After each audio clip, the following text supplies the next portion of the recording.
So good morning. We're looking at the academic and research skills for health and social care unit again today. Today we're looking at learning outcome 3. Now learning outcome 3 is be able to take effective notes from a variety of sources. Now there are two assessment criteria within here.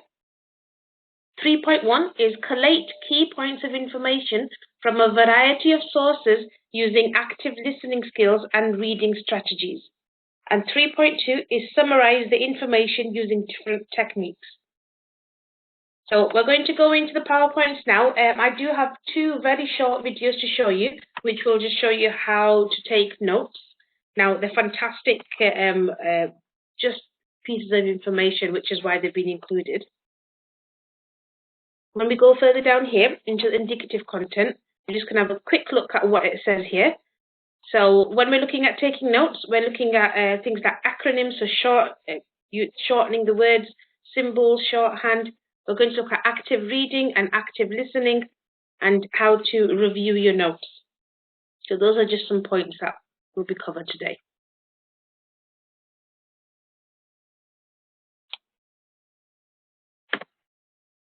So when we're going to look at this, the first few slides are just about what note-taking is. So there are two main reasons for note-taking and why it's important. So when you're reading or listening, you need to take notes. It helps you to concentrate. I know that it helps me to concentrate especially. So when someone's talking, I might put down key points of information just so that I can remember later on and say, oh, because I forget things. And I think it's the same with a lot of people. You will forget certain things. So even jotting down the odd word will help you to recap what was said. So in order to take notes, to write something sensible, you actually have to understand what is being said and understand the text or the person that's speaking to you. So understanding is a big key skill when you're taking notes. If you don't understand what is being said or what you've read, then your notes aren't going to make sense. So as listening and reading are interactive tasks, taking notes help you to make sense of the text. Now, when we say interactive tasks, listening and reading is something that you're actually doing at that moment. So you're actually focusing on listening, you're focusing on reading. But when you take notes, it helps you to just think a little bit and process the information. You're not just having it hover over you, you're actually deeply thinking about what is important here, what do I need to put down, what should I make a note of. So note taking is extremely important in whatever you do. So learning outcome 1, we looked at your own academic skills. So we looked at things like SMART, SWOT, so SMART, measurable, achievable, realistic, and time-bound is what SMART stands for. So we look at your strengths, weaknesses, opportunities, and threats. We looked at how to create your own personal development plan. So learning outcome 1 was about you and your own strengths, your own weaknesses, you recognizing what targets you need to look at, and you creating a personal development plan for yourself. Yesterday, we looked at different types of research. So we looked at primary and secondary research, what they are, how they are done, and then we also looked at how to create a good questionnaire for primary research. Now, this is a bit of a long one. We're going to look at effective note-taking. So note-taking is an important general study skill. Now, general study skills are skills that you need to study, and these skills are transferable. So when I say it's a study skill, these are the skills that you need in any type of studying that you're doing. So it doesn't matter if you're looking at health and social care, nursing, you're looking at maths or English. With whatever you do, you're going to be taking notes. So that is why it's a general study skill. It's not focused on one area. You can apply it to everything that you do. Now, the benefits of this is that note-taking actually helps you to focus your thoughts, and it helps you to organize and review information. Sorry, will you just excuse me for one moment?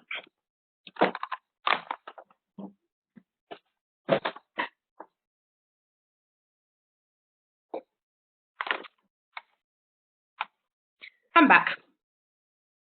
So as I was saying, that note taking helps you to focus your thoughts. It helps you to organize what you've looked at, what you've studied, and it also helps you to review the information. So you're looking back at it and you're thinking, oh, this was a good point, I'm going to point it down, or this is what the whole idea was, I'm going to note it down. So effective note taking is about you recording the information in a way which is reliable and is accurate. So you're making sure that you're putting down the correct type of information. Now, this is actually particularly important for recording references. So I'm constantly going on about you need to reference your work. If you've not referenced your work, I can't sign your work off. So references are very important. So note-taking does help you do that as well. And it allows you to critically question the content. So it'll help you to remember the material that you studied, and it'll also help you to make connections between things.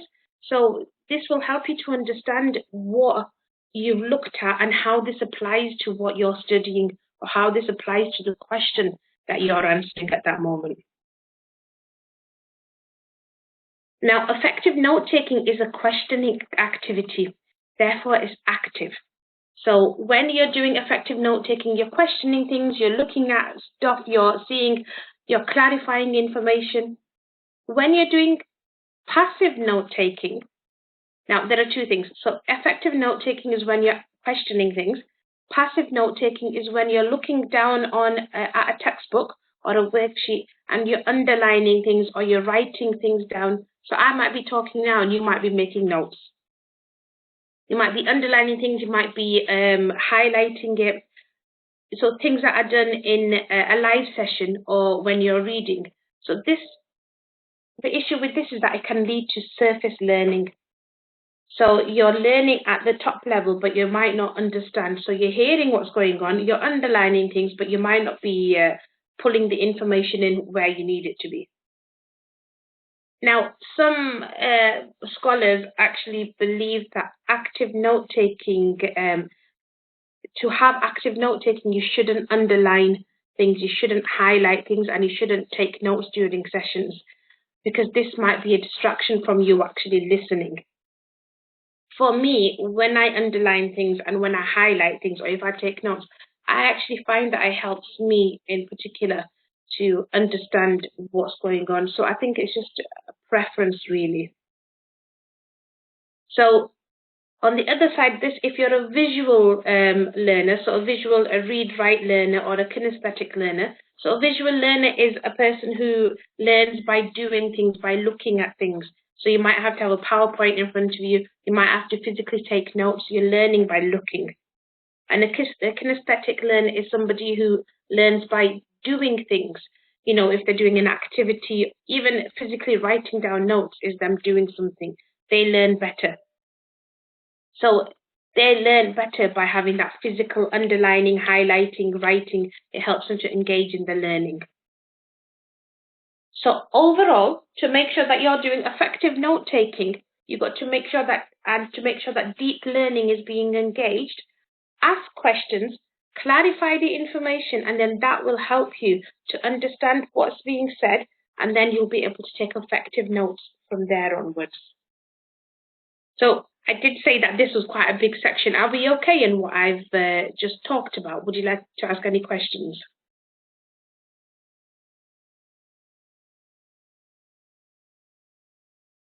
You said about references. About what, sorry? References. That we References, must yes. put, yeah.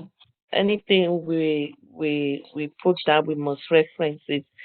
Is it immediately we put those things down, or after the whole program at the end? Is that when we put our references, or when we're discussing about the topic?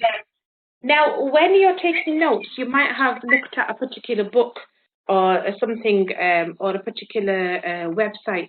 So sometimes when you're doing that, you might want to copy and paste the website down onto where you've taken your note from, because this will later on help you to remember where your notes were, so where you've actually done. So it helps you to reference.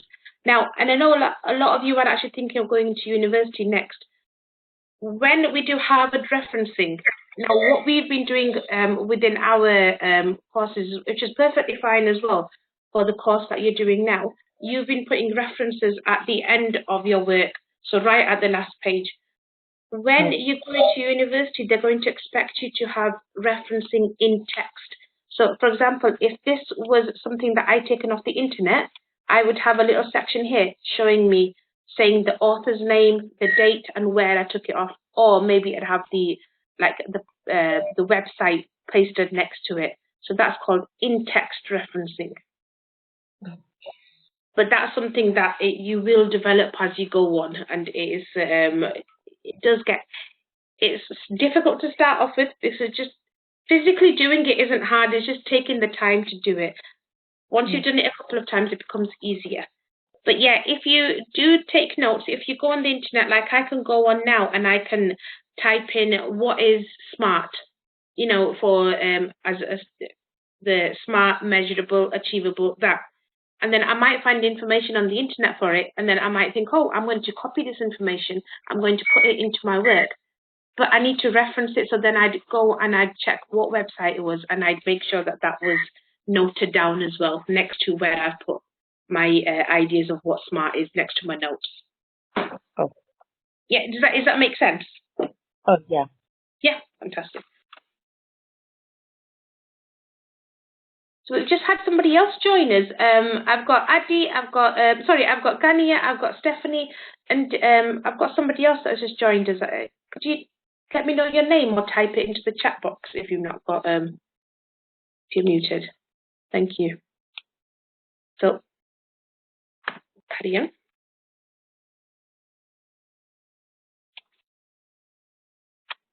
So what is the difference between note making and note taking? So note taking is a passive process.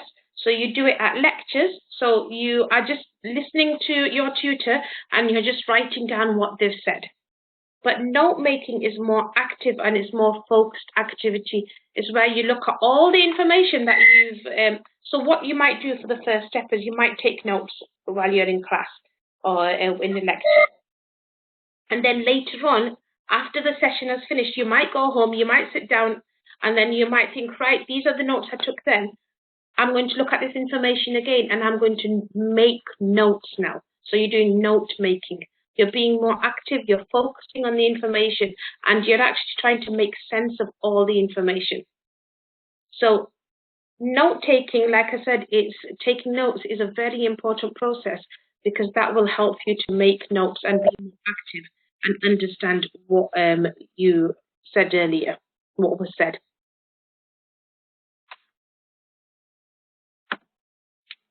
Now, there are 3 note-taking skills. For effective note-taking, the techniques you need to first outline. So either use bullet points or numbers, and this is an effective way of, getting your ideas down on paper. So you can just quickly jot down some bullet points, and you know that all the information belongs together, but you're just putting it down quickly. You can do a mind map. So you might want to have, for long lectures, you might want to create a mind map, so a little bubble with the idea in it. So, for example, we could have right now we could talk about note taking. We'd have a little bubble in the middle, right noting taking inside that, and then we'd have arrows coming off it with important points. So effective note taking, highlighting, underlining, bullet points, we'd have things like that there. And then we've got the Cornell system. Now, the Cornell system is a way of actually taking notes. Now, you can see this image here, and I do have a video which explains this fantastically, actually. So you split your page into 4 sections. At the top is a couple of lines where you have a title. This bit here where my arrow is going over is the main part where you take your main notes. The section to the side is for your keywords or your questions. And then there's a section at the bottom which will be a summary of what you've taken notes of. So again, the video is very good, so we'll go to that in a moment. Sorry, the viewer that's joined now, can I take your name, please? I know you've got audio now. So I've got Gania, I've got Stephanie, and who else do I have with me? Chizoba. Oh, hi, Chizoba. How are you? I'm fine. Are you? Good morning. Good morning to you as well. Fantastic. It's good to see you here. You've not missed too much. We were just talking about note taking in general so far. Okay. Thank you. You're welcome. And then this is just things that we looked at we've been looking at over the few sessions that we've been. So we've been looking at study skills. We've been looking at how to identify your own strengths, your own weaknesses. We've looked at personal development plans, how to do a strength, weakness, opportunities and threats chart, and then SMART, how to set targets for yourself. And then we also looked at primary and secondary research. This is just a recap of what we've done over the past few days.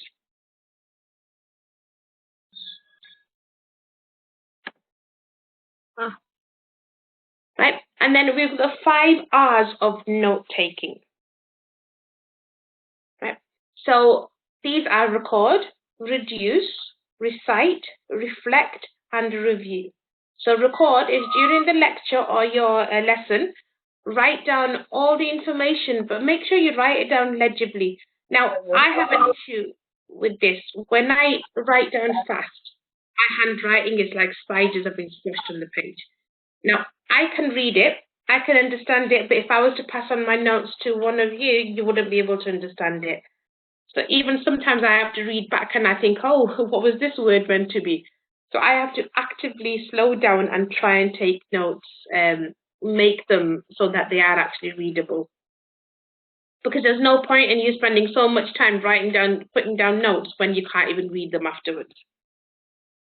So reduce. So after the lecture, put down a summary of the ideas and the facts and the keywords that you were looking at. So summarize your information. Now, what this helps you to do is clarify all the meanings and the relationships of the ideas. So what I mean by that is you're clarifying the information, you're looking at what you've learned, you're looking at the question and you're saying, oh, how does this actually relate to this? This is good for this part, this is good for that part, this will be good for this section here. So you're putting down all of your information and you're making sure that you actually understand it. So you're going to this helps you to reinforce your understanding. It'll help you to strengthen your memory retention. So it'll help you to keep the information in.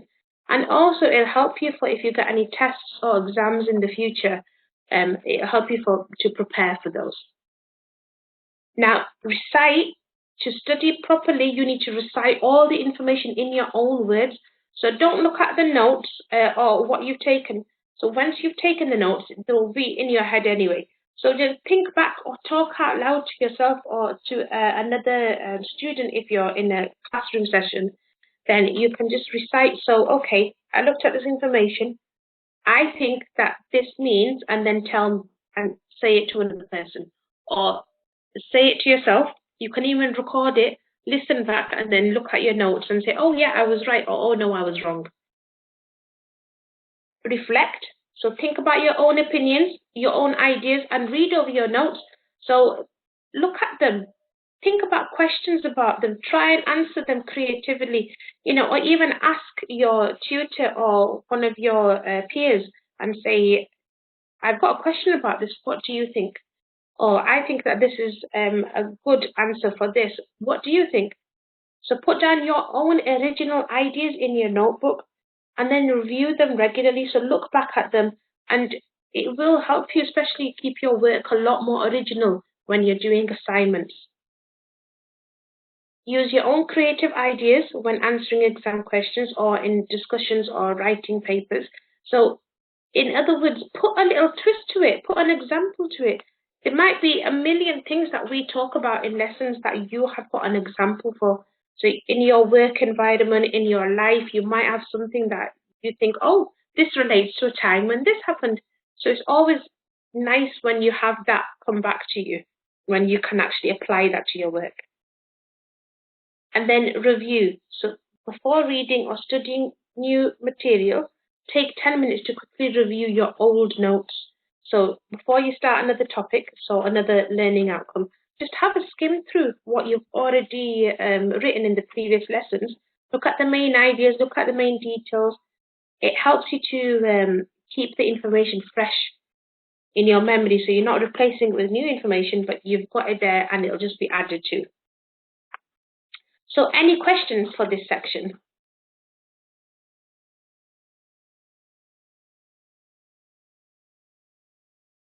I'm going to take that as good silence and that we're all understanding everything.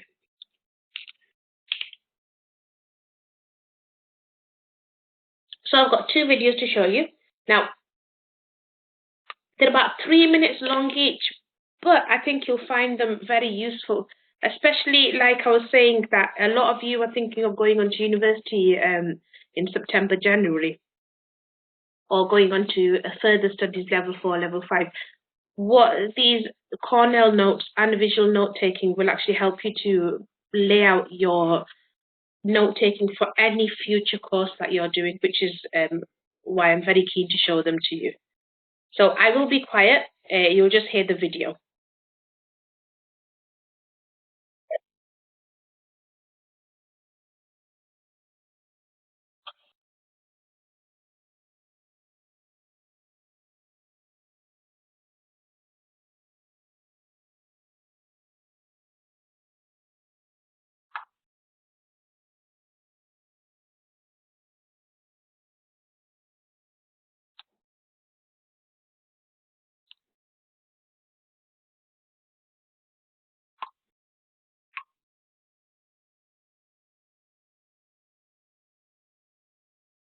The video is silent.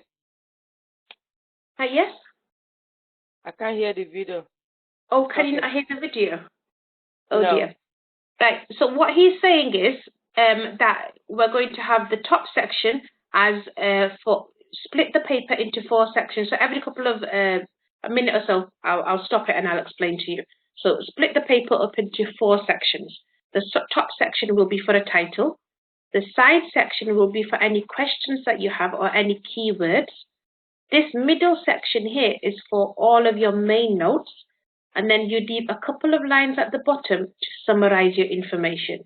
So this is what he's going to say next. He's just telling us how to split it up first. But I will pause it again in a minute or so and tell you.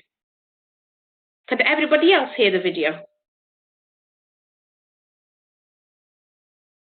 No, I can't hear. You can't hear it either? Oh, that's just terrible. Right, that's fine. I'll let it go. And so that's fine. I won't show this to you then. What happened? There's a link that I will email the links to you, and then you'll be able to see it in your own time. So all he's going through in these sections here is, let me just zoom a bit forward. And then, like I said, the top section is just going to be for your name of the subject, the topic, the date, and so on, anything important, however you want to title it. This middle section is going to be for notes, or if you want to draw a sketch or write any other information. What he also says on here is to leave spaces in between a line. So if you've got 4 or 5 separate sections of notes on one paper, make sure you leave a line in between each one so that you can go back and add more information. Let's go further.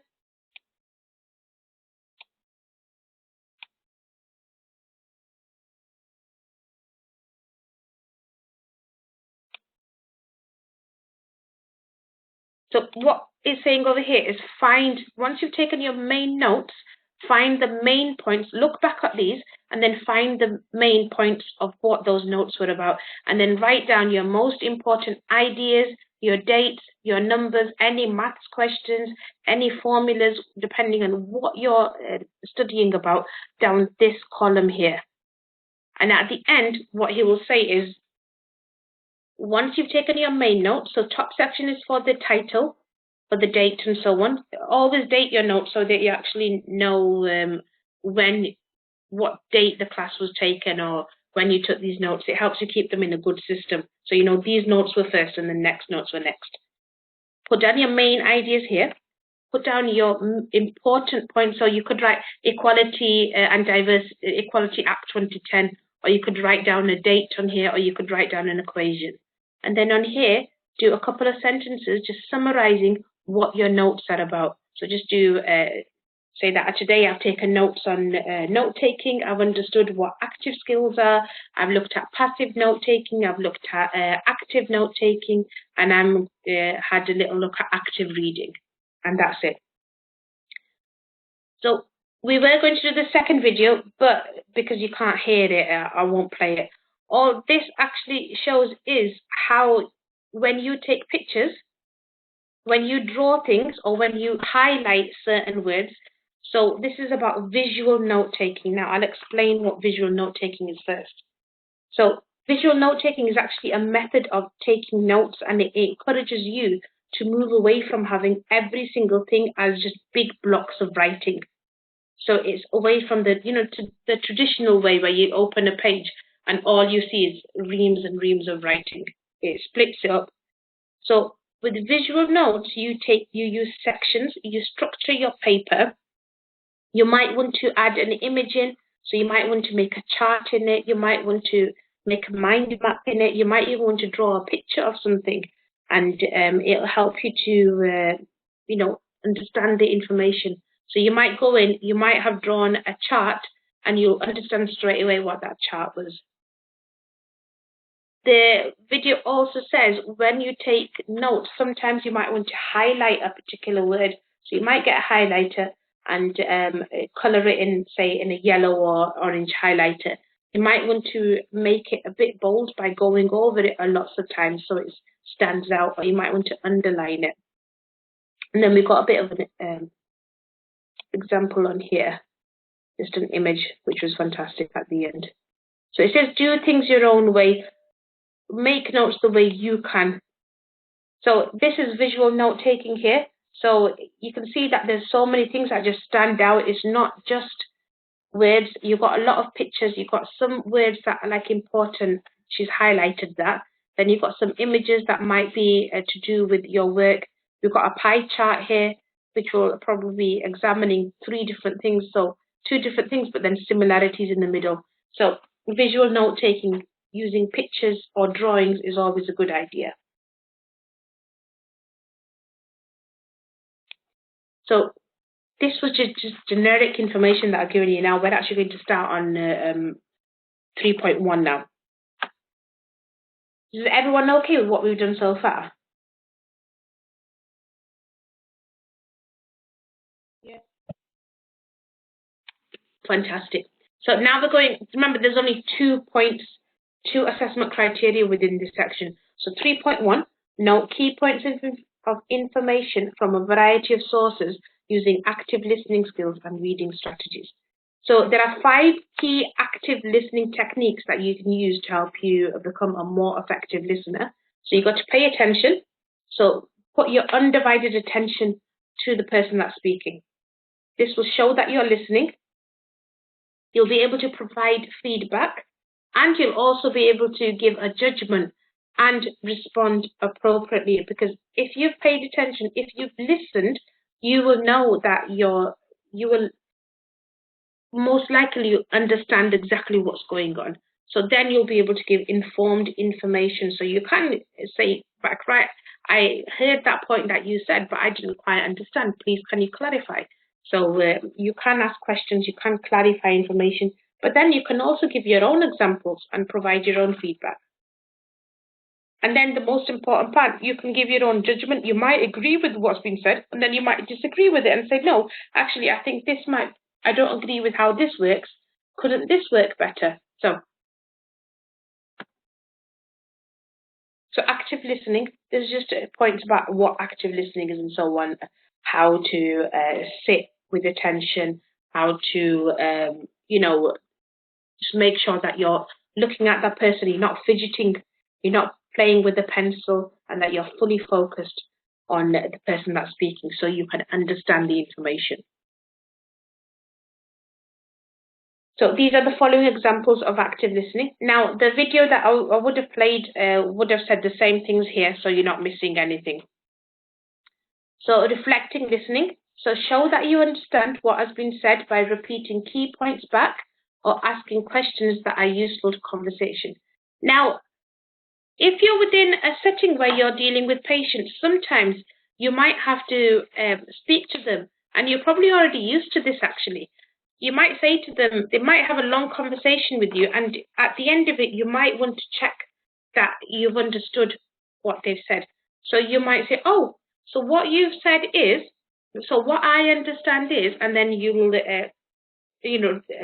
cite off the points that they've just spoken to. And then they can say, yes, that's exactly what I was saying, or no, that's not what I was saying, I meant this, and then they can clarify the information.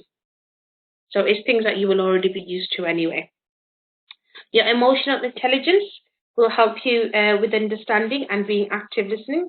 Social intelligence will also help you. So, how to sit still, or even if you are taking physical notes at that time, you might still be multitasking. So listening, visualizing. Sometimes when you're listening to someone, you might actually be visualizing what they're saying. They might be talking about a particular point, and you might be thinking, oh, yes, I understand this, and it's going through your mind. Your body language actually shows that you are actively listening or not. So if you're sitting there all slouched with your arms crossed or with your eyes closed, most likely you're not listening. But if you're sit up and you're alert and you've got your hands on your desk and you're ready to write down, that probably shows that you are actively listening. And then also being patient and letting the information flow through you, and then understanding when it is a point to say, right, I don't understand this, please clarify. So being patient as well.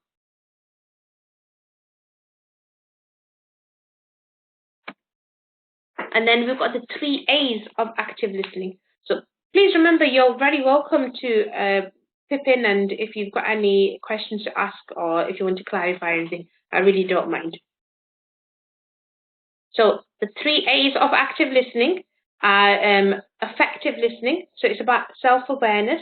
You need to pay attention. So you're not only just hearing what's going on, you're not doing passive hearing, you're actively engaging. So you're actively making an effort to pay attention.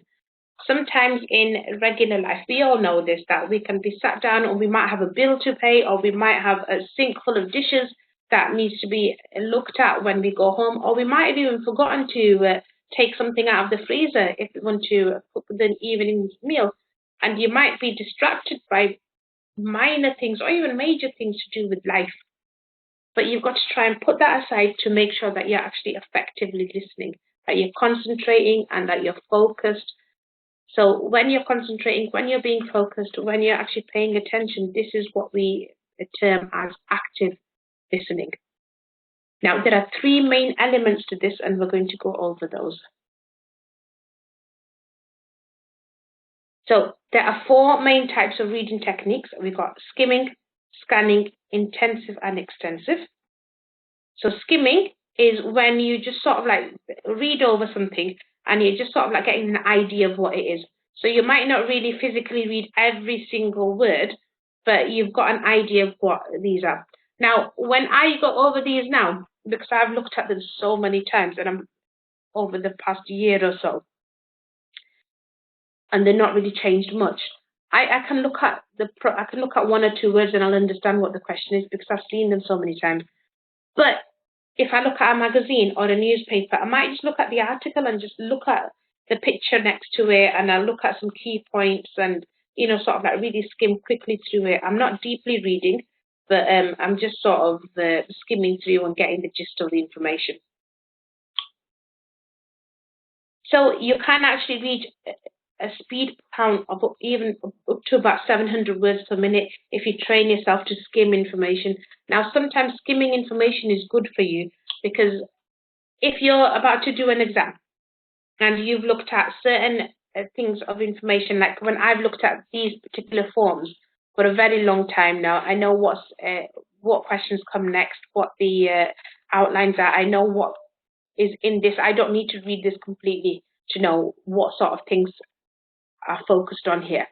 So if you looked at something a lot, you studied it a lot, or you've been familiar with it a lot, this is good for exams because when you're going into an exam, you can quickly open a book and you can just quickly skim through the information in a couple of seconds, close it, and then you're already refreshed and you can go on and have a good comprehension and a good understanding of what needs to be done.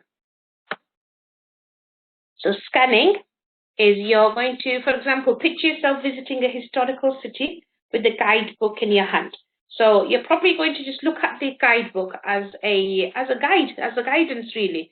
You're going to look at it, you're going to see sort of any sites you might want to visit, if there's any particular castle you wanted to see, or if there's a particular landmark. So you're going to see and you're going to adjust and you're going to see, oh yeah, this is where it's got this type of feature over here. Then you look in your surroundings and you're scanning, and then you probably will end up getting to the place that you want to get. So scanning involves getting your eyes to quickly scuttle across sentences. So when we say scuttle, it just means that skip through them, quickly read the information that's there. So it's just to get a very simple piece of information. So another example of this might be if you have an appointment letter from the doctors and you know you've got an appointment a certain day. You're not going to sit there and you're not going to, the first time you got it, you probably will have sat there and read through it. When you're trying to remember when your appointment is, you're not going to sit and read every single word. You're just going to quickly look through for where the date is, for where the time is, and you're scanning through it really quick and you've got the information you want. Scanning is also important for when you're looking at images, because you need to look at the illustrations, you need to look at the charts or the pictures or the pie graphs that are within the work, so you need to be able to pay attention to them. Scanning also helps you to do that. Then we come on to intensive reading. Now, this is when you actually need to clear your mind and you need to actually sit down and you're just focusing. It's going to take a lot of time. It's going to be a lot more time than if you scan or skim information, because when you're scanning, you're just looking very quickly over to highlight the odd bits of information. When you're skimming, you're just reading through something very quickly. You're probably missing sentences out. But with intensive reading, you're actually sitting down and you're focusing on your text or your worksheet or whatever it is that you're reading, and you're going to read every single word on that page. You might want to put things down like in a chronological event. So when I say chronological, it means like date order. So we have in the last unit, if you remember when we did person-centered approach, we were talking about how the NHS has developed, or how person-centered approach has developed over a certain amount of years. We looked at certain people, we looked at certain dates, and that is what we did first. This person did this at this date, then another person adapted it, then somebody else came along, then a policy came along. So we looked at how it adapted over the time in a certain order, in date order. So that's what I mean by chronological order. So what happens first, what happens next? So when we look at chronological, it's also you looking at each paragraph as they come. You're not looking at the first paragraph and then going to the end of the page and then going back into the middle. You're reading the text in order. Now, when you're doing intensive reading, it actually helps you to retain the information for a long period of time. It helps you to get the knowledge embedded into your brain a lot more. This will be very useful for when you're looking to do exams. So you can do intensive reading the night before or a couple of days before. Get all that information stuck into your head. Do your exams. Once you've done it, you'll probably end up forgetting that information until you need it again. But it really helps for last-minute cramming as well. And then the last point on 3.1 is extensive reading. So extensive reading is normally when you're reading for pleasure. You might be reading a book or a magazine, or you might even have an article that's come out and you're like, ooh, what's going on here? So you're reading it for your own pleasure.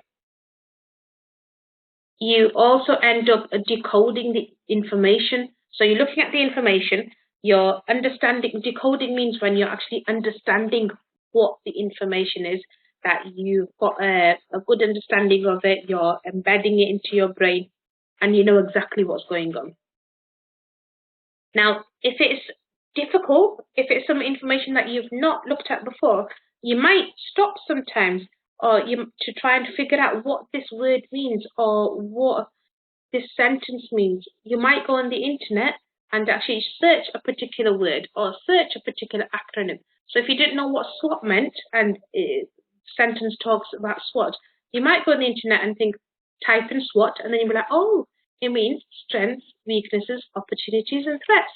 So you're looking at it, you're decoding it, you're focusing on words that you're not sure about, but then you're taking the time to actually understand them. And it helps you to embed the information, but sometimes you're breaking your concentration. So when you're looking at things that you don't quite understand, you're going off somewhere else. So you can sometimes break your concentration. You can get diverted into different areas, but still, you're taking the time to actually understand what the information is. So that was 3.1. Is there any questions you'd like to ask about this?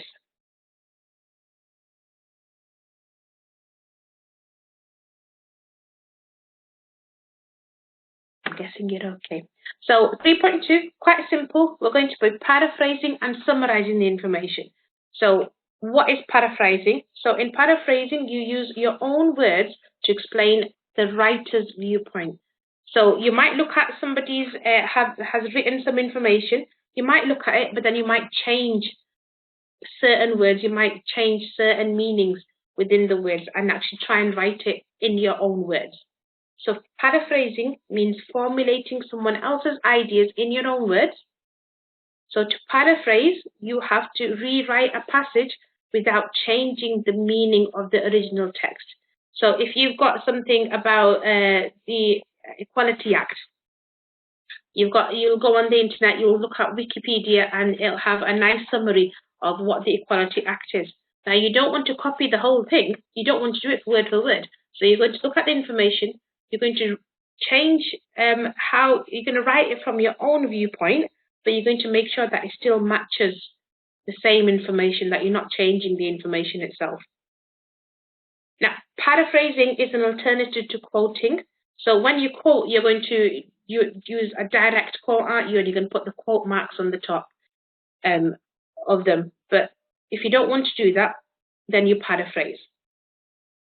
So sometimes you might use acronyms or symbols or shorthand. You might want to, shorten the information on that. And then in order to do this, for example, when we come on to this, what you're going to do is, for this question, and I will explain on assignment day much more clearly, you're going to get an article or a newspaper or a leaflet from the internet or some information that you're interested in. And then you're going to put that in your work. And then you're going to show the original, and then underneath you're going to paraphrase it.